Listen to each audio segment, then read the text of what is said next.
또 뵙게 돼서 반갑습니다. 오늘이 이제 3월 17일 봄이 오고 있고요.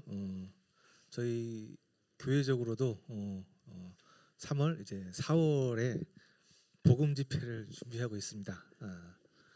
4월 4일부터 7일까지 4월 4일 목요일부터 7일 일요일까지 복음 집회를 준비하고 있고요. 1년 중 교회 행사 중에 가장 큰 행사 중에 하나입니다. 또 교회가 가장 신경 쓰고 있고 많은 에너지를 투입하고 있는 집회입니다. 그래서 교회가 하나님의 말씀을 특별히 생명을 구원하는 이 복음의 말씀을 전하는 일에 신경을 많이 쓰고 있고 또 그 일을 아주 귀하게 여기고 있습니다. 그래서 매주 이렇게 말씀을 또 들려드리지만 1년에 한 번 정도는 이렇게 외부에 계시는 이제 복음의 말씀에 이렇게 은사가 있으신 분을 이렇게 초청해 가지고 3일 동안 이렇게 말씀을 저녁에 듣습니다. 그래서 저희가 4월 4일부터 7일까지 복음 집회를 지금 준비하고 있고요. 이게 이제 영적인 싸움이기 때문에 저희가 뭘 열심히 하는 것도 중요하지만 하나님께서 이렇게 도우셔야 되는 부분이 있습니다. 그래서 저희가 하나님 앞에 간절하게 기도합니다. 그래서 내일부터는 저희가 이제 그 새벽에 나와서 아침 기도도 합니다. 이제 우리 한국 교회의 특징 중에 하나라고 해요. 새벽에 기도하는 게 이게 전 세계적으로 새벽에 기도하는 나라가 없습니다. 우리 교회, 우리 한국에서만 좀 특별하게 좀 발달된 건데 우리 옛날에 그 어른들이 이게 막 아침 일찍 일어나가지고 물 이렇게 받아놓고 이렇게 기도하잖아요. 아마 이제 그게 좀 이렇게 영향을 미치는 것 같습니다. 그래서 정성을 다해서 간절하게 드리는 이제 그러한 차원에서 아침 일찍 앞에 나와서 이렇게 기도하는 그런 이제 문화가 한국 교회에 생긴 것 같습니다. 어쨌든 마음을 모으고 또 정성을 다해서 하나님 앞에 간절히 구하는 이제 그런 차원에서 저희도 이렇게 동의하고 그래서 이제 사실 이제 직장 생활하는 분들에게는 쉽지 않아요. 이게 이제 생활 리듬이 깨지기 때문에 대부분 이제 오늘날 교회들도 보면은 좀 일과가 좀 한가한 분들이 주로 이렇게 많이 새벽기도 나가시는 것 같은데요. 저희는 이제 2주간 합니다. 2주간 특별히 좀 더 정성을 다해서 이렇게 우리 여기 계신 모든 분들의 구원을 위해서 간절히 좀 기도하려고 합니다. 그래서 저희가 그렇게 열심히 기도하니까요. 4월 4일 목요일이거든요. 목요일 저녁 좀 같이 참석하셔가지고 복음 말씀을 좀 듣고 꼭 구원 받으셨으면 좋겠습니다. 저희가 무슨 우리를 위해서 하는 게 아니고 또 우리가 뭔가를 바라는 게 아니고 단지 우리 옆에 계신 친척, 친구, 또 우리 가족분들 꼭 이 중요한 구원을 받기 원하는 그러한 마음으로 이렇게 하는 거니까요. 좀 마음을 좀 주시면 좋을 것 같고 또 우리의 그 정성을 보시라서라도 좀 이렇게 좀 꼭 참석해 주셨으면 좋겠습니다. 네, 오늘은 이제 30차 연대기 성경 강좌 심판과 구원이라는 말씀을 가지고 좀 나누려고 합니다. 성경에서 이렇게 연대기선으로 쭉 이야기를 쭉 읽어다가 보면은 그 이야기에 다 흐름이 있어요. 그 스토리에 다 흐름이 있습니다. 그래서 아마 지난주까지 해서 하나님께서 세상을 창조하시고 사람을 만드시고 그 사람을 에덴 동산에 두셨는데 그 사람들이 에덴 동산에서 선악과를 따먹어 가지고 죄를 짓게 돼 가지고 죽게 되는 그런 상황까지 아마 얘기를 들으셨을 것 같아요. 그렇죠? 그래서 성경의 이야기를 보면 맨 처음에 창조가 있고요. 창조 가운데 인간이 있었는데 그 인간의 타락이 그 다음 이야기입니다. 그 하나님께서 아주 귀하게 지은 그 인간들이 사단의 계계에 넘어가서 그 인간들이 타락하는 일이 두 번째 일어난 사건이에요. 자, 창조가 되었고 타락하게 되면 그 다음에 뭐가 있어야 돼요? 그렇죠. 하나님께서 정하신 법이 있습니다. 하나님께서 정하신 법이 있는데요. 죄를 짓게 되면 너 정령 죽는다라고 이렇게 이미 하나님께서 선포해 놓으셨어요. 그런데도 불구하고 안타깝게도 인간들이 죄를 지어서 이제는 죄를 지은 거에 대한 대가를 치러야 되는 그런 상황에 처했습니다. 그래서 하나님께서는 그들을 심판하셔야만 돼요. 그렇죠? 그래서 오늘은 그 심판의 대표적인 이야기, 심판 대표적인 이야기, 노아의 대홍수 이야기, 그 이야기를 좀 말씀드리고요. 그냥 심판만 있으면은 안 되잖아요. 예.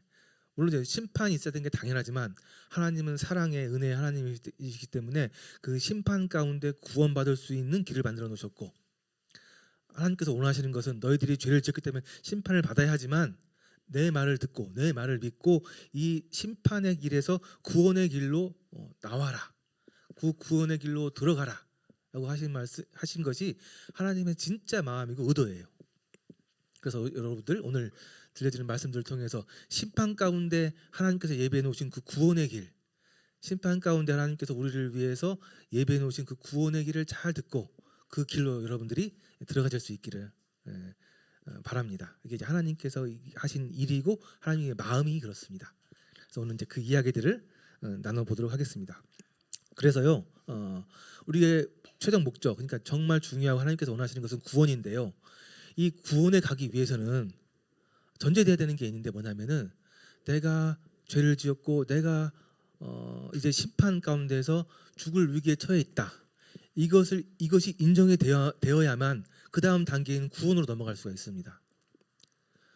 심판이 있기 때문에 구원이 있는 거예요. 그렇잖아요. 잘 생각해 보세요. 그렇죠? 근데 이 심판을 부인하게 되면, 심판을 받아들이지 못하게 된다면, 이거 구원이 있을 수가 없습니다. 어떤 판사가 죄지은 죄인을 용서해 주려고 해도, 지어주려고 해도 그 죄인이 자기가 그 죄지은 것에 대해서 인정하고 거기에 대해서 잘못을 인정하고 거기에 대해서 회개하고 거기에 잘못을 용서를 구할 때 용서를 해줄 수 있는 거 아닙니까? 우리 아들들이, 우리 자녀들이 죄를 지었어요. 아빠 말을 어겼단 말이에요. 그러면 얘네들 혼나야죠. 혼나야 되는데 얘네들은 아빠가, 부모가 일방적으로 혼낼 수는 없잖아요. 혼내는 문제 가운데서 그들이 그 죄를 뉘우치고 다시는 그걸 안 하겠다고 하고 그러한 일들이 있을 때 용서해 줄 수 있는 거잖아요. 그래서 이 구원에 가기 위해서는 먼저는 우리 죄를 인정하고 그 죄에 대한 회개, 이 죄에 대해서 잘못했습니다, 용서해 주셔야 하는 그런 통회하는 마음에 있어서 이루어지는 그 회개, 그런 과정이 있어야 구원이 있을 수 있는 거예요. 그래서 심판은 구원을 가기 위한 전제, 꼭 필요한 그 단계입니다. 그래서 우리 가운데 하나님께서 정하신 그 법 안에서 우리가 심판받아야 돼. 나는 죄를 지었어. 나는 죄인이야. 나는 법대로 하면 이 죄에 의해서 죽어야만 되는, 지옥에 가야만 되는 죄인이 맞아 라는 여기에 대한 인정, 또 그게 인정될 때 그래도 하나님 저 살려주세요 하는, 이렇게 하나님 앞에 다시 구원을 구하는 그런 가운데서 일어나는, 마음에서 일어나는 진정한 회개, 이게 있어야 하나님의 그 구원이 이루어지는 거예요. 자, 그래서 이제 그런 말씀들을 이야기를 통해서 좀 보도록 하겠습니다. 맨 먼저 나오는 이야기는 가인과 아벨 이야기입니다. 이 가인과 아벨 이야기는 인간의 타락의 결과를 보여주는 사건이에요. 아담과 하와가 죄를 지었죠. 에덴 동산에서 쫓겨났죠. 그 쫓겨난 아담과 하와가 이제 나와서 세상에서 살게 됩니다. 세상에서 살게 되면서 변화된, 달라진 것들이 많이 있었는데 그 중에 하나가 이제는 먹고 살기 위해서는 일을 해야 돼요. 에덴 동산에 있을 때는 그냥 막 널려 있는 거 다 먹을 수 있었습니다. 근데 이제 세상이 바뀌면서, 죄를 지으면서 바뀌면서 에덴 동산에서 쫓겨나면서부터는 이제 일을 해야 돼요. 일을 해야 먹고 살 수 있어요. 그죠? 그래서 이제 오늘 이 가인과 아벨 이야기에서는 인간의 타락의 이야기를 좀 보실 것이고요. 아까 말씀드린 대로 그 다음에 있는 노아 홍수 이야기를 통해서는 하나님의 심판과 구원 말씀 보실 거고요. 바벨탑의 이야기에서는 다시 새롭게 나타나는 인간의 죄악된 본성들에 대해서 살펴보는 시간을 갖도록 하겠습니다. 현재 가인과 아벨 이야기입니다. 가인과 아벨의 이야기인데요. 아담과 하와가 에덴 동산에 쫓겨나서 이제 밖에서 나와서 살게 되면서요. 가인과 아벨이라는 아들을 낳았습니다. 가인이 형이고요, 아벨이 동생이에요. 가인과 아벨이 낳았는데요. 이 가인은 농사짓는 사람이었습니다. 농사짓는 사람이고요. 아벨은 양을 치는 사람이었어요. 그래서 그들이 이제 자기가 지은 농산물 또 자기가 키운 양으로 하나님 앞에 제사를 드리기 시작했어요. 하나님께서 제사 드리는 방법을 알려준 거죠. 그래서 이제 가인은 자기가 열심히 키운 농산물을 가지고 나와서 하나님 앞에 제사를 드렸고요. 아벨은 자기가 열심히 키운 양을 가지고 와서 그 양을 죽여서 피와 기름으로 하나님 앞에 제사를 드렸습니다. 제사를 드렸는데 제사는 드린 결과가 하나님께서 이 양의 피로 제사를 드리는 이 아벨의 제사는 받아주셨어요. 그런데 농산물을 가져와서 제사를 드린 이 가인의 제사는 받아주지 않으셨어요. 그러니까 가인이 형이죠. 형인 가인이 좀 화가 났어요. 왜 하나님께서 나를 차별하시지? 왜 내 동생의 제사는 받아주는데 내 제사는 받아주지 않는 거야? 나도 정말 열심히 일해가지고 열심히 농사지어가지고 정말 잘 키운 최고 좋은 것들로 가져와서 하나님 앞에 예배를 드렸는데 왜 내 제사는 안 받아주는 거야? 안 받으려면 똑같이 안 받아줘야지. 동생 건 받아주는데 자기 건 안 받아주는 거죠. 그러니까 이 아벨이 화가 났어요. 그럴 수 있겠죠. 그럴 수 있습니다. 그렇죠. 그런데 하나님께서는 제사 드리는 방법에 대해서, 제사 드리는 그 원리에 대해서 이미 말씀해 을 주셨어요. 아담과 하와에게. 또 그래서 아담과 하와는 자녀들에게 그것을 전해줬을 거예요. 그러니까 하나님 앞에 제사 드리는 방법은 하나님이 정하신 방법이 이 동물을 죽여서 그 동물의 피로 제사 드리는 거예요. 이게 하나님께서 정하신 제사의 방법이에요. 그렇죠? 그래서 그 방법대로 아벨은 양을 죽여서 그 피를 가지고 하나님 앞에 제사를 드렸어요. 그러니까 하나님께서 그 제사를 받으셨죠. 근데 이 가인 형은 생각이 좀 달랐어요. 나는 농사짓는 사람인데, 내가 열심히 농사지어서 뭐 열심히 키운 뭐 야채, 채소 이런 곡식 있잖아요. 이거 얼마나 좋은 건데, 얼마나 귀한 건데, 이거 드릴 수 있잖아. 이거 귀한 거니까 이걸 제사 드릴 수 있잖아. 그렇게 생각한 거예요. 그렇게 생각을 하고 그렇게 제사를 드렸어요. 근데 결과는 하나님께서 안 받으셨어요. 잘 생각해 보세요. 자, 하나님은 너무한 건가요? 하나님은 너무했어요? 너무 하나님께서 차별하신 건가요? 하나님께서는 당신의 그 질서 아래서 당신이 정한 법이 있습니다. 그리고 또 그 법 안에서 정한 그 방법들은 다 이유가 있어요. 제사라는 것은 피로 드리는 제사. 왜냐하면 이거 나중에 예수 그리스도의 그 피의 제사로까지 이어져야 하기 때문에 다 연결돼 있고 원리가 있는 거예요. 그래서 하나님께서 그 피의 제사를 이미 정해 놓으신 겁니다. 근데 그것을 가인이 일단 어긴 거죠. 어기고 자기 생각대로, 자기 머릿속의 생각대로, 자기 생각대로 제사를 드린 거예요. 농산물로. 누가 잘못한 거예요? 가인 입장에서 보면은 너무한다 생각할 수 있는데요. 이거는 하나님 입장에서 보면은 하나님이 정하신 그 법을 어긴 거예요. 가인이 농산물로 드리는 제사는 아무 의미가 없는 거예요. 그래서 하나님께서 꼭 피로 제사를 드리라고, 동물을 죽여서 제사를 드리라고 이렇게 말씀하신 거거든요. 그렇죠.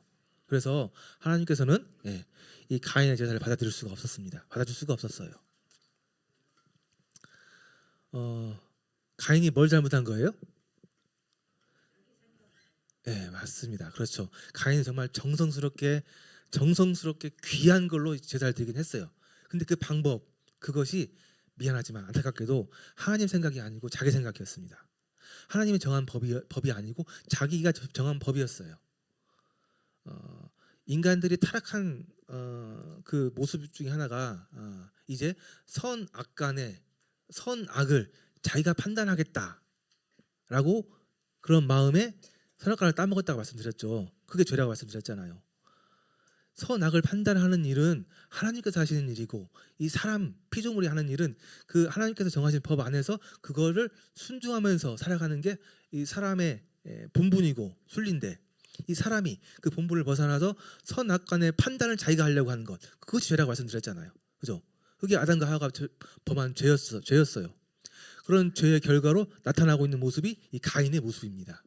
하나님이 정한 법이 있는데 그 법을 떠나서 자기 생각대로, 자기 마음대로 제사 방법을 정해서 제사를 드린 거예요. 이렇게 하면 하나님께서 제사를 받아들일 수 없습니다. 그렇죠. 오늘날도 마찬가지예요. 하나님께서 정하신 법이 있고 하나님께서 정하신 원리들이 있습니다. 우리 인간은 그 원리 안에서, 그 법 안에서, 그 테두리 안에서 살아가는 것이, 그 테두리 안에서 그걸 지키면서 순종하면서 살아가는 것이 우리의 본분이에요. 그렇게 살아갈 때 가장 행복하고 가장 안전하고 가장 인간답게 살아갈 수 있는 겁니다. 사람들이 그것을 벗어났죠. 한참 벗어났고 많이 벗어났습니다. 그것이 하나님께서 얘기하시는 죄예요. 죄. 지옥 가야 되는 죄. 그래서 하나님께서 하나님의 방법을, 하나님의 법을 계속해서 말씀해 주십니다. 성경을 통해서, 오늘날 들려지는 하나님의 말씀들을 통해서 계속 말씀해 주고 계세요. 그래서 우리 인간들은 그 하나님의 말씀을 잘 듣고 그 말씀에 순종하는 거예요. 그 말씀대로 나아가는 겁니다. 그렇게 할 때 다시 하나님 앞에 돌아갈 수 있고 하나님 앞에 용납받을 수 있습니다. 그래서 그 원리를, 그 방법을 계속 얘기해 주고 있는 거죠. 그래서 하나님 말씀을 들을 때 제일 중요한 것은, 제일 또 기본적인 그런 자세는 내 생각을 내려놓고 내 마음을 내려놓고 하나님께서 주시는 그 말씀을 하나님의 말씀으로, 권위자의 말씀으로, 창조주의 말씀으로, 우리 주인의 말씀으로 잘 받아들이는 것, 그걸 인정하고 받아들이는 것, 그런 다음에 그 말씀에 이제 순종하는 것, 그것이 우리가 인간이 해야 될 진짜 중요한 일인 겁니다.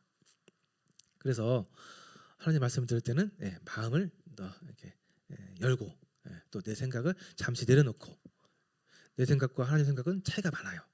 틀리잖아요. 누가 맞겠습니까? 창조주가 옳죠. 옳습니다. 창조주를 인정한다고 한다면, 그분이 창조주고 우리의 주인님이라고 인정한다고 한다면 그 말씀을 드려야 되죠. 그래서 이 가인과 아벨을 통해서 우리가 교훈받을 수 있는 것은 하나님의 방법대로 하나님 앞에 나아가야 된다. 내 생각대로 나아가게 되면 하나님께서 받으실 수 없다라는 겁니다. 그래서 여기 계신 모든 분들이 하나님의 말씀을 통해서 구원받아야 되는데요, 구원받는 길은 하나님께서 이미 정해놓으셨습니다. 딱 한 길밖에 없어요. 그 길로 여러분들이 오시지 않는 이상 하나님 앞에 나아가실 수 없고 구원받을 수도 없습니다. 꼭 그 길로만 가셔야 돼요. 내 생각에 꼭 뭐 서울 가는 길이 하나만 있어? 돌아가는 길이 많이 있는데, 그거는 이제 세상에서 얘기하는 거고, 구원에 이르는 길은, 하나님께 나아가는 길은 딱 하나, 하나님께서 정해주신 방법 딱 하나, 그 길밖에 없습니다. 그 길로 가셔야 돼요. 자꾸 내 생각을 가지고 딴 길도 있을 거야, 난 이렇게 가볼 거야, 난 이렇게 해볼 거야, 가인과 똑같습니다. 하나님께서 그분들을 용납하실 수가 없어요. 자, 그래서 마음을 내려놓고 내 생각을 좀 내려놓고 하나님의 말씀을 하나님의 말씀으로 들으시면 좋겠습니다. 안타깝게도 가인은 그래서 아벨을 죽이게 되고, 하나님께서 그 가인에게 다시 한번 더 회개할 수 있는 기회를 줬는데, 이 가인이 하나님의 말씀을 이렇게 거부하고 떠났습니다. 떠나서 자기 스스로 성을 짓고 그 성 안에서 살았습니다. 이 가인이 죄를 지어보니까 두려움이 왔어요. 내가 이 아벨을 죽인 것처럼 다른 사람들이 나를 죽일 수 있겠구나. 정말 죄를 지었으니 얼마나 두려웠겠어요. 그 하나님 앞에서 두려움 가운데 있을 때 하나님께서 다른 사람이 가인을 해할 수 없는 증표를 주셨고, 그 증표를 줬는데도 그 가인은 하나님의 그 증표를 믿지 못하고 결국은 하나님을 떠나서 스스로 자기를 안전하게 지킬 수 있는 성을 짓고 그 성 안에서 살았습니다. 참 안타깝죠. 하나님께서 그 죄를 범했음에도 불구하고 다시 용서받을 수 있는 안전한 하나님 품에 돌아올 수 있는 기회를 줬음에도 불구하고 이걸 믿지 못했어요. 가인이 그 증표 믿지 못하고 스스로 떠나서 자기를 지킬 수 있는 스스로 성을 쌓고 그 성 안에서 살았습니다. 이게 참 어리석은 모습이죠. 똑같습니다. 하나님께서는 분명히 우리에게 살 수 있는, 구원받을 수 있는 기회를 주시는데 사람들이 그것을 거부하고 떠납니다. 떠나서 스스로 그 길을 찾아보려고 해요. 안타까운 모습이죠. 이게 이제 어쨌든 가인과 아벨을 통해서 하나님께서 사람이 타락한 이후에 어떠한 일들이 벌어지는지 잘 보여준 거예요. 이런 이제 단편적인 모습이 있었고요. 전체적으로 보면요, 이제 창세기 말씀에 보니까 사람이 땅 위에 번성하기 시작할 때 그들에게서 딸들이 나니 하나님의 아들들이 사람들의 딸들의 아름다움을 보고 자기들이 좋아하는 모든 여자를 아내로 삼는지라. 여호와께서 이르시되 나의 영이 영원히 사람과 함께하지 아니하리니 이는 그들이 육신이 됨이니라. 이 가인을 통해서 또 이제 하나님께서 또 이 셋을 통해서 하나님의 백성들, 이게 하나님 안에서 하나님 말씀 가운데 살아가는 백성들이 있었는데요. 또 이제 가인 쪽에서는 이제 하나님 없이 살아가는 사람들이고요. 근데 이제 그렇게 두 부류의 사람들이 살고 있었는데요.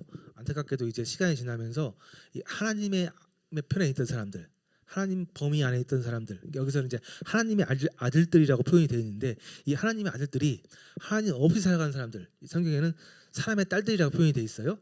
이 사람들을 보면서 이 사람들을 흠모하기 시작했다는 겁니다.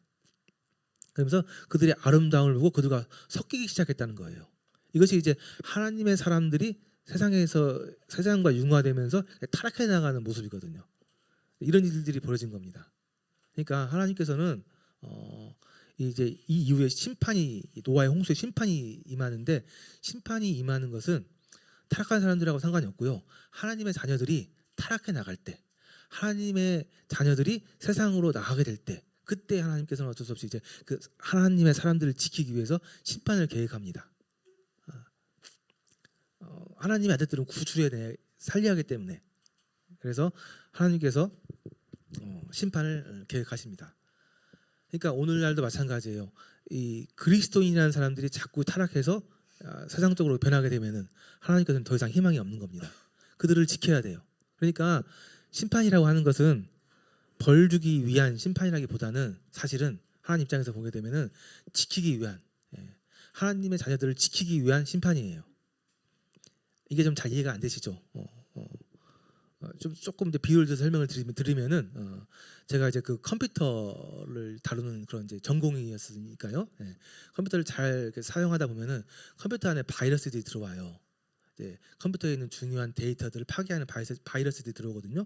바이러스가 처음 몇 개 들어왔을 때는 그냥 사용합니다. 그냥 써요. 왜 그러냐면은 데이터들이 손상될 수 있기 때문에 써요. 근데 이 바이러스가 점점 커져가지고 내 컴퓨터 안에 있는 중요한 파일들을 파괴하기 시작하면 결단을 내려야 돼요. 결단을 내려야 됩니다. 근데 이걸 그대로 계속 내버려두면 많은 데이터들이 다 파괴가 돼요. 그래서 어느 순간 이제 결단을 내려야 될 때가 되면 그 중요한 데이터들을 잘 모아가지고 딴 곳에 백업을 시키고 그 컴퓨터 하드디스크를 전체를 싹 지워버려야 됩니다. 그것이 그 남아있는 소중한 데이터들을 지킬 수 있는 방법이에요. 그러니까 하나님께서 이게 하시는 이 심판도 똑같은 겁니다. 단순히 이 악한 사람들 벌 주기 위한 면도 있긴 있지만 사실 실제적으로는 더 중요한 하나님의 자녀들을 살리기 위한 그러한 방법으로, 그러한 마음으로 심판을 하신다는 얘기입니다. 그래서 하나님께서 이제 심판을 계획하십니다. 여호와께서 사람의 죄악이 세상에 가득함과 그의 마음으로 생각하는 모든 계획이 항상 악할 뿐임을 보시고 땅에 사람 지으셨음을 한탄하사 마음에 근심하시고 이르시되 내가 창조한 사람을 내가 지면에서 쓸어버리되 사람으로부터 가죽과 기는 것과 공중의 새까지 그리하리니 이는 내가 그것들을 지었음을 한탄함이니라 하시니라. 여기 이제 하나님의 마음이 좀 비유적으로 좀 과장되게 표현되어 있습니다. 그러니까 하나님의 마음을 이렇게 표현하신 거예요. 실제로 하나님께서 막 이렇게 막 후회하거나 그러지는 않으신데 그 마음이 굉장히 괴롭고 아프셨다는 거예요. 왜 그러냐면 소중하게 지은 내 귀한 자녀들이, 아들들이, 이 창조물들이 파괴되어 가는 모습을 보면서 하나님께서 굉장히 마음이 아프셨다는 겁니다. 하나님의 마음을 표현한 거예요. 마음에 한탄하사 근심하시고 하셨다는 겁니다. 이거 참 창조주에게 있을 수 없는 일이거든요. 창조주의 마음이 이랬다는 것에 대해서는 우리가 좀 잘 생각해 볼 필요가 있습니다. 그 하나님께서, 그 높으신 하나님께서 저런 마음이 드셨다는 것은 정말 안타까운 일이죠. 그래서 하나님께서 심판을 계획하시고 심판을 이제 준비하십니다. 그러면서 우리가 잘 알고 있는 노아의 홍수 이야기가 나오죠. 그래서 이제 하나님께서 노아를 시켜서 방주, 큰 배를 만들기 시작합니다. 그러나 노아는 여호와께 은혜를 입었더라. 노아는 의인이요 당대의 완전한 자라. 그는 하나님과 동행하였으며 하나님이 노아에게 이르시되 모든 혈육이 된 자와 포악함이 땅에 가득함으로 그 끝날이 내 앞에 이르으니 내가 그들을 땅과 함께 멸하리라. 너는 고페르나무로 너를 위하여 방주를 만들어라 라고 노아에게 큰 배를 만들 것을 말씀하셨습니다. 그래서 이 노아가 이제 하나님의 말씀을 듣고 하나님의 말씀을 순종해서 약 100여 년의 시간 동안 이 큰 배를 만들기 시작해요. 근데 여기 보면은 하나님께서는 이 노아를 의인이라고 얘기하셨습니다. 또 당대의 완전한 자라고 얘기하셨어요. 잘 생각해 보세요. 하나님께서 세상에 죄악이 관영하고 다 타락한 걸 보셨는데 그 중에 이 노아를 봤는데 노아는 의인이고 당대의 완전한 자라고 얘기하셨습니다. 왜 노아를 의인이고 당대의 완전한 자라고 얘기하셨을까요? 왜 그랬을까요? 8절에 보면 나와 있죠. 8절에 보면 노아는 여호와께 하나님께 은혜를 입었더라. 은혜를 받았더라. 잘 생각해 보세요. 노아는 하나님께 은혜를 받았습니다. 그래서 하나님께서 노아를 의인이다. 당대의 완전한 자라고 얘기하셨어요. 나중에 한번 더 얘기하겠지만 하나님께서 사람을 보실 때, 사람을 평가할 때, 사람을 의인이냐 악인이냐 판단할 때 그 기준은 하나님의 은혜를 받았냐 못 받았느냐입니다. 그러니까 그 노아라는 사람이 착하고 능력이 있고 또 부지런하고 뭐 그런 것 상관없어요. 뭐 지식이 뛰어나고 그런 거 상관없습니다. 그 노아라는 사람이 그런 거 상관없이 하나님의 은혜, 하나님으로부터 은혜를 받았냐 안 받았느냐 그걸 가지고 은혜를 받았으면 의인, 받지 않았으면 죄인 이렇게 판단하시겠다는 얘기입니다. 사람은 스스로 하나님 앞에서 의로워질 수가 없어요. 하나님의 기준은 정말 높아서 사람이 스스로 하나님의 은혜의 기준에 올라갈 수 없어요. 그래서 하나님께서 은혜를 주셔야만 해요. 그 은혜를 받은 사람들이 하나님 앞에서 은혜로 의인이 되는 겁니다. 잘 생각해 보세요. 그래서 노아는 하나님 앞에 은혜를 받아서 의인이 되었습니다. 그래서 하나님 앞에서 의인이고 당대의 완전한 자다. 하나님께서 인정해 주셨습니다. 그 노아가 이제 하나님 앞에서 말씀에 순종해서 방주를 짓습니다. 방주를 짓고 우리가 알고 있는 대로 실제로 이제 대홍수가 일어났죠. 방주에 사람이 탔습니다. 그 전에 노아가 사람들에게 얘기했죠. 곧 있으면 큰 홍수가 일어나고 이 모든 지면이 다 물에 덮일 거야. 그러니까 너희들이 살 수 있는 길은 이 방주 배 안에 들어가는 방법밖에 없어. 하면서 사람들에게 다 얘기를 했습니다. 근데 사람들이 그 노아의 말을 잘 듣지 않았죠. 믿지 않았습니다. 그렇죠. 근데 저도 생각해봐도 충분히 이해는 돼요. 왜 사람들이 노아의 말을 믿지 않았을까? 충분히 이해는 됩니다. 당시엔 사람들이 비를 본 적이 없어요. 당시에는 비가 안 내리는 세상이었습니다. 지면에서 땅에 물이 이렇게 올라와서 식물들 적시는 그런 세상이었어요. 근데 갑자기 비가 와서 잠긴다니까 이걸 믿기 어려운 거죠. 믿지 않았습니다. 그래서 사람들이 노아의 말을 들었음에도 그 말을 믿지 않고 노아의 말을 비웃었겠죠. 무슨 말도 안 되는 이야기 하고 있다고. 실제로 하나님의 말씀은 이루어져서 이런 홍수가 일어났습니다. 결국 이제 결과적으로 이 방주에 탄 사람은 노아의 가족들밖에 없었어요. 노아의 가족들만 타고 이제 하나님께서 살리신 수많은 이제 동물들. 그래서 동물들이 암수 한 쌍씩 타게 되고 사람은 노아의 식구들만 타게 되고 해서 방주 하나님께서 문을 닫으시고 실제로 이제 비가 내리기 시작하고 땅이 터지면서 땅 속에서 물이 튀어나오면서 온 지면이 물로 덮였습니다. 그래서 성경 말씀 보게 되면 그 당시에 물이 많이 내렸다고 해요. 비가 많이 내렸다고 해요. 이제 그 과학자들은 이제 그 하늘에 있는 그 하나님께서 천지 창조하실 때 물을 땅 위의 물과 땅 아래의 물로 나누셨잖아요. 그 물이 지금 오존축에 있는 그 자리의 물들이라고 하는데 그 물이 다 쏟아져 내려왔고 땅 속에 있던 지하수가 터지면서 물이 다 흘러나와서 온 지면이 물에 덮였다고 합니다. 그리고 이게 그 방주의 모형이에요. 그 방주의 모형을 성경에 그 다 이렇게 사이즈를 비율 다 적어놨거든요. 그 비율을 토대로 해서 복원한 게 상상을 복원한 게 이제 그 방주의 모양입니다. 이렇게 생긴 방주였다고 해요.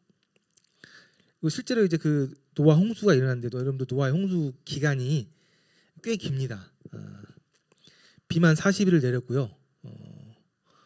물에 둥둥 떠다니는 기간만 150일이었고 물이 조금씩 줄어드는 시간이 150일이었습니다. 정확하게 거의 1년 동안 온 지면은 물에 덮여 있었어요. 그 말씀에 잘 나와 있거든요. 언제 비가 와서 언제 그치고 언제 땅이 말기 시작해서 언제 방주에서 나왔다.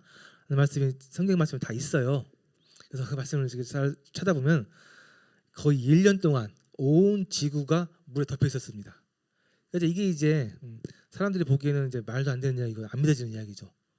그래서 이것 때문에 많은 이제 창조 과학자들하고 일반 과학자들하고 이렇게 좀 서로 이렇게 변론하고 합니다.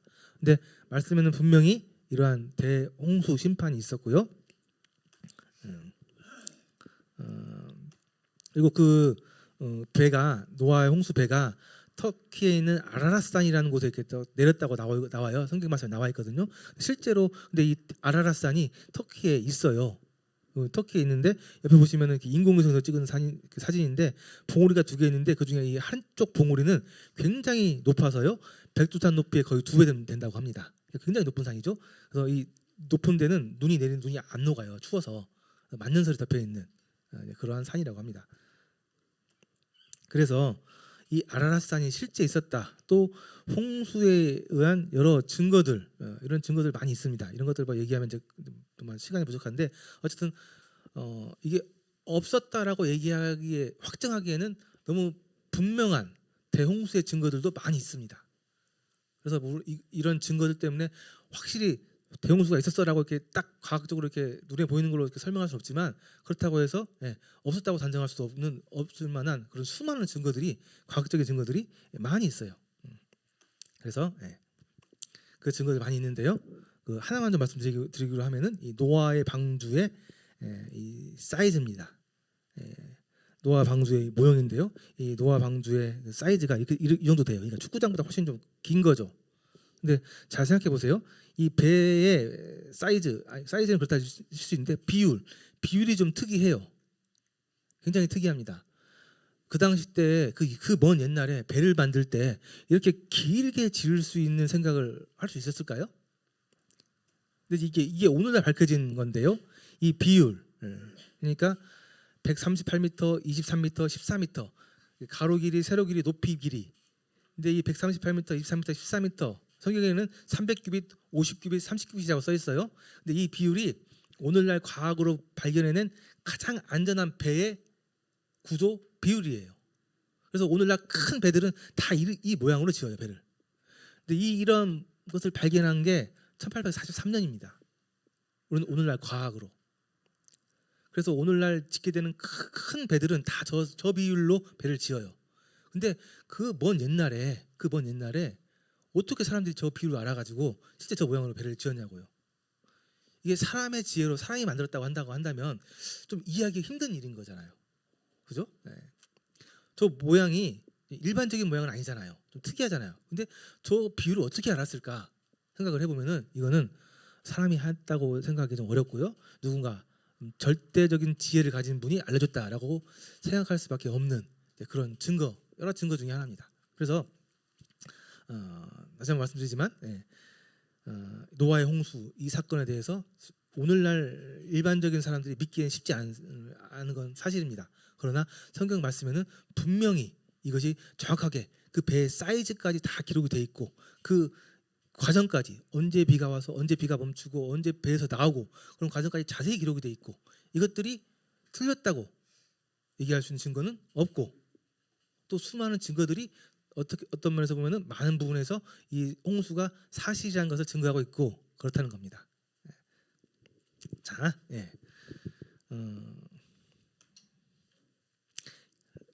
히브리서 말씀 보도록 하겠습니다. 히브리서 말씀 보면은 믿음으로 노아는 아직 보이지 않은 일에 경고하심을 받아 경외함으로 방주를 준비하여 그 집을 구원하였으니 이로 말미암아 세상을 정죄하고 믿음을 따르는 의의 상속자가 되었느니라. 이 노아에 대해서 히브리서에서 얘기하고 있습니다. 노아가 믿음으로 아직 보이지 않는 일에 경고하심을 받아서 경외함으로 방주를 준비해서 그 집을 구원했다는 겁니다. 당대에 노아라는 사람이 믿음으로 아직 일어나지도 않고 아직 보지도 않았는데 그걸 믿음으로 그 일을 받아들였다는 거예요. 사실로. 그래서 그 하나님의 경고하심을 믿음으로 사실로 받아들여서 방주를 준비했고 그 방주에 가족들을 태우면서 가족들을 구원한 거죠. 방주가 노아가 이렇게 했다는 겁니다. 노아가 믿음으로 자신과 가족들을 구원한 일에 대해서 얘기하고 있는 겁니다. 아까 말씀드렸죠. 노아는 하나님 앞에 의인이라고 말씀드렸습니다. 왜요? 은혜를 받아서 하나님으로부터 은혜를 받아서 그 믿음으로 하나님의 경고하심을 사실로 받아들이고 방주를 짓고 방주 안에 들어가서 자신뿐만 아니라 가족들을 구원한 이 노아의 믿음에 대해서 히브리서에서 얘기하고 있습니다.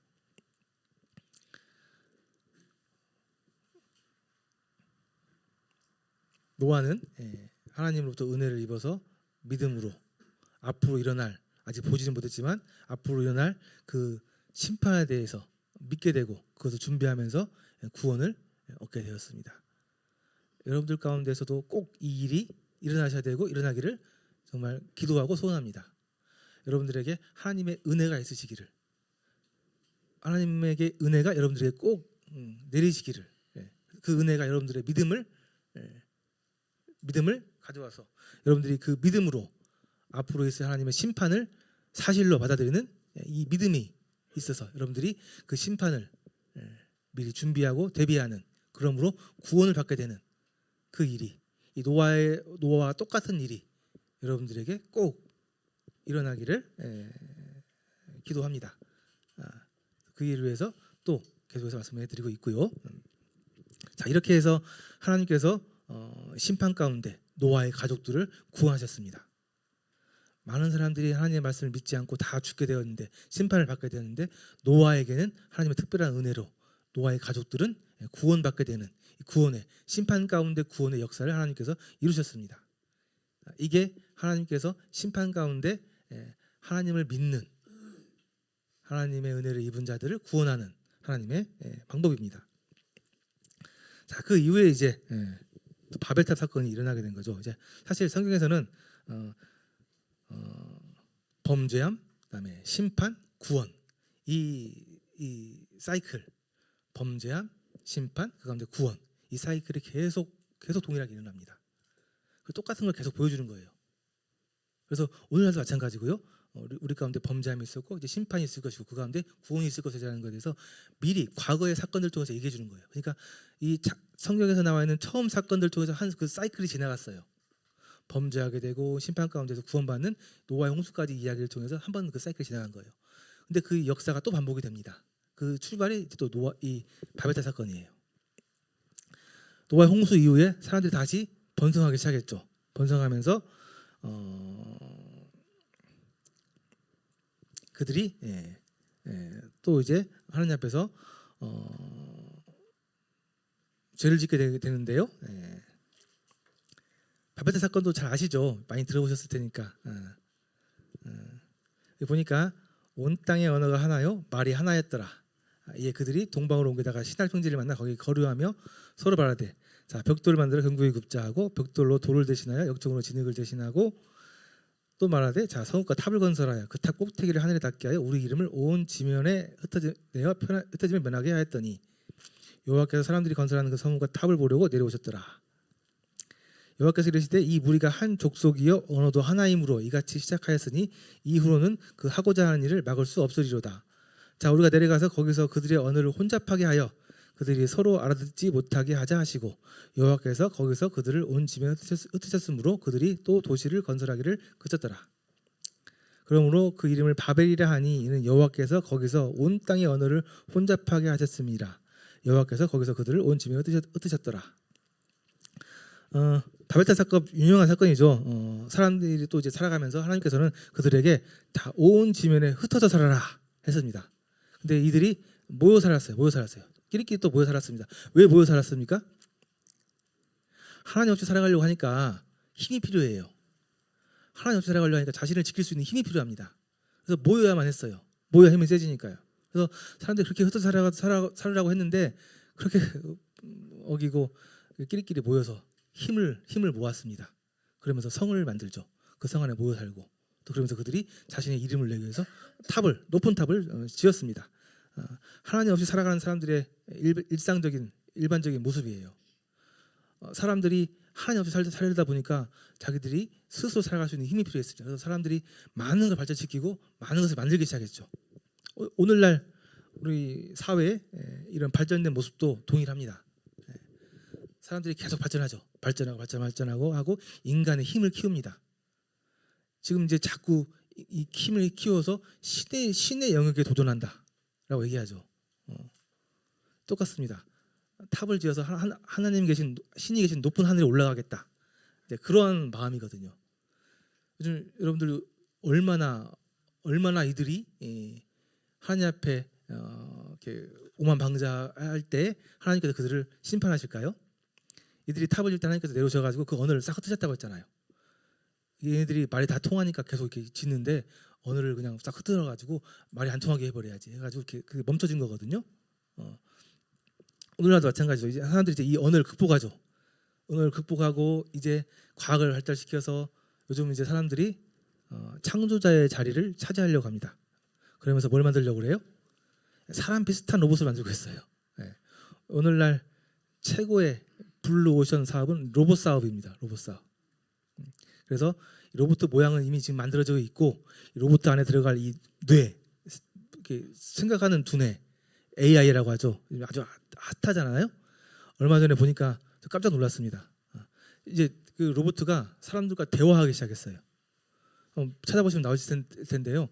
책상 위에다가 접시, 뭐 식탁 무슨 이렇게 그 건조대, 사과 하나 놓고 나한테 먹을 것을 줘. 그러니까 이 로봇가 이 식탁을 보면서 생각을 해요. 저 사람한테 먹을 걸 뭘 줘야지 생각을 하는 거예요. 근데 그 생각을 하면서 판단을 해요. 이 가운데 있는 것 중에 먹을 거는 사과밖에 없네. 사과를 집어서 줘요. 진짜로. 그러니까 이제 이 AI가 진짜 이제 사물을 보고 판단하고 분별할 수 있는 그런 능력이 생겼다는 거예요. 그 찾아볼 수 있어요. 동영상 나와 있으니까 찾아볼 수 있을 겁니다. 얼마 남지 않았어요, 진짜. 사람과 비슷하게 생각하고 사람과 같이 비슷하게 행동할 수 있는 로봇들이 곧 나올 것 같아요. 근데 여러분들 이건 좋은 게 아니고 이건 이제 한참 선을 넘은 겁니다. 하나님 창조자의 그런 영역에 침범한 거예요. 네. 그 한계가 있잖아요. 어느 순간 한계치를 넘어오면 하나님께서 내버려둘 수 없다고 했잖아요. 이제 마지막 심판 때가 심판 날이 멀지 않았다는 증거 중에 하나입니다. 바벨탑 사건에서도 또 이제 사람들이 하나님의 영역을 침범하는 거죠. 하나님이 계신 높은 곳에 올라오려고 했습니다. 이게 이제 그 지구라트라고 하는 건데 지금 이집트 아니 그 이란 쪽에 있는 있습니다. 지구라트라고 하는 건데 그 당시 이제 왕에 거처이면서 또 신전이었다고 해요.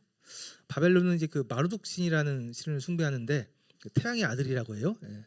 그 신을 숭배하기 위한 장소로 쓰였던 사건이고요. 사람들은 역사적으로 정말 수많은 탑들을 쌓아왔죠. 이 피라미드도 어마어마한 탑입니다.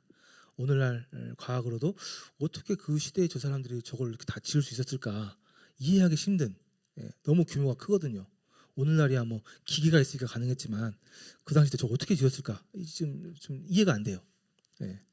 그래서 지금 생각하는 것은 뭐 여러 가지 이야기가 나오죠. 뭐 외계인이 지었다는 얘기도 있고 한데 그래서 참 이해할 수 없는 인간이 상당히 끝까지 발전했던 부분 중에 하나입니다. 이건 이제 오벨리스크라는 탑인데요. 이게 보통 이제 왕들이 전승을 기념하거나 또 왕의 위엄을 과시하는 목적으로 쌓았던 탑입니다. 원래 이게 이집트에 있던 거예요. 이집트에 있던 건데 이것을 그 로마의 왕이었던 아우구스투스 황제가 이집트에 가갖고 점령하고 그걸 그냥 가지고 와가지고 로마에다 이렇게 세워놨습니다. 사람들이 이렇게 높이 짓는 걸 통해서 자기 이름을 드러내고 자기 업적을 이렇게 하는 것이 이게 자기 본성이에요, 본능이에요. 이게 좋은 건 아니죠. 그래서 오늘날 사람들이 많이 높은 탑들을 짓고 있고 높은 건물들을 짓고 있습니다. 우리나라도 잘 짓고 있죠. 그 세계에서 가장 높은 최고층 빌딩 순위를 쭉 먹여놓은 건데요. 우리나라 빌딩이 6번째 있습니다. 6번째. 서울에 가면 롯데타워 있죠. 그 롯데타워가 전 세계에서 현재는 5번째고 이 제일 높은 이 제다타워가 완성이 되면 6번째로 높은 빌딩이 됩니다. 555m 높이입니다. 혹시 가보셨어요? 롯데타워? 네. 올라가서 보면은 이렇게 다 보여요. 네, 다 보입니다. 높긴 높아요. 555m. 115층이라고 써 있네요. 네. 네. 근데 이제 높이는 실제로 555m 정도 된다고 합니다. 근데 이제 이게 전 세계에서 현재 5번째 높은 빌딩이고요. 최고 높은 빌딩은 지금 짓고 있는데요. 제다타워라는 빌딩이에요. 근데 아직 짓고 있습니다. 네. 그 사우디아라비아, 돈 많은 사우디아라비아에 그 제다라는 도시가 있습니다.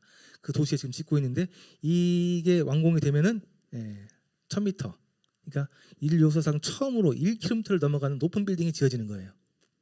근데 이 제다타워가 원래는 더 높은 빌딩으로 지어지려고 했는데 여러 가지 사건상 또 중간에 중단되기도 하고 해가지고 2028년 정도에 완공 예정이라고 합니다. 이게 다 지어지면 세계에서 가장 높은 빌딩 되는 거예요. 자, 그래서 사람들은 이렇게 높은 빌딩 짓는 것을 자기의 업적을, 자기의 이름을 드러내기 위한 목적으로 이렇게 많이 합니다. 자, 이 사건에서 한번 보시겠습니다. 사람들이 탑을 쌓았죠. 성읍과 탑을 쌓았는데 성은 이렇게 자기를 지키는 거고요. 그 안에 높은 탑을 쌓는 이유는 높은 데 올라가서 경계하기 위한 목적이에요. 그러니까 결국 이 탑도 자신의 안전을 보장하기 위한, 지키기 위한 그러한 이유입니다. 그래서 이 모습 그대로 나와 있는 겁니다. 높은 탑을 쌓는 이유가 결국은 하나님 없이 안전함을 보장하기 위해서. 또 하나는 이제 여기 나와 있는 것처럼 스스로의 그런 능력, 높이 지을 수 있는 기술을 과시하기 위한 목적. 또 이제 나와 있는 것처럼 그 근본 내면에는 하나님의 자리를 같이 올라가려고 하는, 탐하려고 하는 인간 그 본성에 있는 죄성에서 나오는 그러한 사건이라는 겁니다. 그래서 말도 이렇게 써야되잖아요. 성읍과 탑을 건설하여 그 탑 꼭대기를 하늘에 닿게 하여. 하늘에 닿게 하여 하나님과 같은 자리에 서겠다는 거 아니에요. 그렇죠? 이게 이제 그 죄의 출발이기도 하잖아요. 그 루시퍼가 하나님과 자리를 비기겠다고 하면서 벌 받았죠. 죄의 출발이기도 합니다. 똑같은 이런 모습들이 죄에 오염된 죄악에 있는 사람들에게 나타나는 겁니다. 나오는 것처럼 우리 이름을 내자라는 말이 써 있습니다. 그러니까 이 지구라트 보면은 지구라트 벽돌 하나하나에 다 그 공사에 참여했던 사람들 이름들이 다 새겨져 있대요. 그러니까 이 자기 이름을 낸다는 것은 자기 이름을 높이는 겁니다. 사람의 이름은 그 존재의 본질, 가치, 특성, 또 위상을 담고 있어요. 그러니까 이름을 높인다는 얘기는 결국 자기를 높인다는 얘기예요. 그죠? 그래서 오늘날 수많은 사람들이 자기 이름을 높이기 위해서 높은 자리에 올라가려고 하잖아요. 그래서 저 얼마 있으면 이제 그 선거도 있을 텐데 그 정치하는 사람들이 다 자기 이름 내고 정치에 당선돼가지고 높은 자리에 하려고 하는 이유는 자기 이름을 높이기 위해서요. 사실 보면은 돈 많은 분들도 막 정치하려고 하잖아요. 그분들 뭐가 아쉬워서 이렇게 정치를 하려고 하지? 돈도 많으면서. 근데 정치하면 욕 먹거든요. 그럼에도 불구하고 정치를 하려고 해요. 자신의 이름을 드러내기 위해서. 욕구라는 게 있는 거예요. 죄에서 나온 욕구. 그래서 사람들은 자기의 이름을 알리기 위해서 살아갑니다. 세상에 많은 뛰어난 영웅들이 다 그렇게 살아왔어요. 자기 이름 석자를 알리기 위해서. 그런데 자기 이름이 아니고 하나님의 이름을 알리기 위해서 살아가는 사람들이 있습니다. 이게 이제 그 두 가지 부류 중에 하나님에 속한 사람들이죠. 하나님 없이 살아가는 사람들은 자신의 이름을 높이기 위해서 살아가요. 그런데 하나님 안에 있는 사람들은 하나님의 이름을 알리기 위해서 살아갑니다. 그리고 이 하나님의 이름을 알리기 위해서 살아가는 사람들의 이름은 어디에 기록이 되어 있다고요? 생명책. 구원받는 사람들의 이름이 적혀져 있는 생명책. 그래서 하나님의 사람들은 하나님의 이름을 알리기 위해서 살아가고요. 하나님 없이 살아가는 사람들은 자신의 이름을 알리기 위해서 살아가요. 이런 그런 차이가 있습니다. 그래서 결국 하나님의 이름을 알리기 위해서 살아가는 사람들은 그 사람들의 이름이 생명책에 기록되면서 그들은 하나님의 자녀들, 하나님의 백성이 되는 거고 마지막 날에 하나님의 자리에 함께 참여하는 영광, 구원의 길이 그들에게 은혜로 더해집니다. 누구의 이름을 알리면서 살아가고 싶으세요? 꼭 하나님의 이름을 알리면서 살아가는. 그래서 그 이름이 생명책에 기록되기를 꼭 소원합니다. 그래서 이들은 계속 흩어짐을 면하려고 합니다. 왜요? 힘이 필요하니까. 하나님 없이 살아가기 위해서는 힘이 필요하니까. 그래서 계속 뭉칩니다. 계속 뭉쳐요. 무슨 뭐 올림픽도 하고 무슨 연합 만들고 사람들이 계속 뭉치죠. 국제연합, 국제연맹, 뭐 경제연합 계속 뭉칩니다. 결과는 매번 전쟁, 그리고 또 막 빈부격차 한계가 있는 거죠. 그래서 결국 이런 죄의 모습들은 문명의 발달과 같이 함께 왔고 그 가운데서 도시의 발달은 결국 죄가 많이 퍼지게 만들어가는 그런 일들이 되었습니다. 그래서 결국은 이들의 언어를 혼잡하게 해가지고 싹 하나님께서 흩으셨죠. 자, 마무리하겠습니다.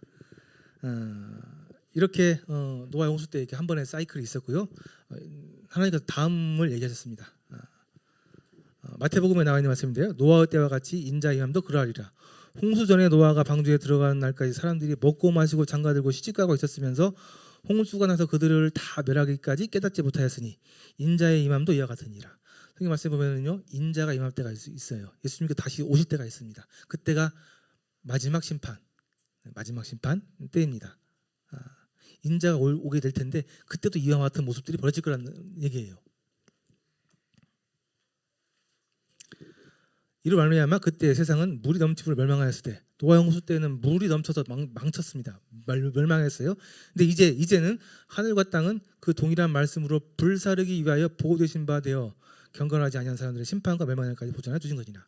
지금 이 세계가 잘 보존되고 있는데요. 이 세계는 결국은 이 노아 홍수의 말씀으로 다 멸망했던 것과 같이 이번에는 불사라지기 위해서, 불에 타기 위해서 준비되어져 있다는 겁니다. 그러니까 마지막 심판이 물이 아닌 불로 이루어질 것이라는 것은 말씀이에요.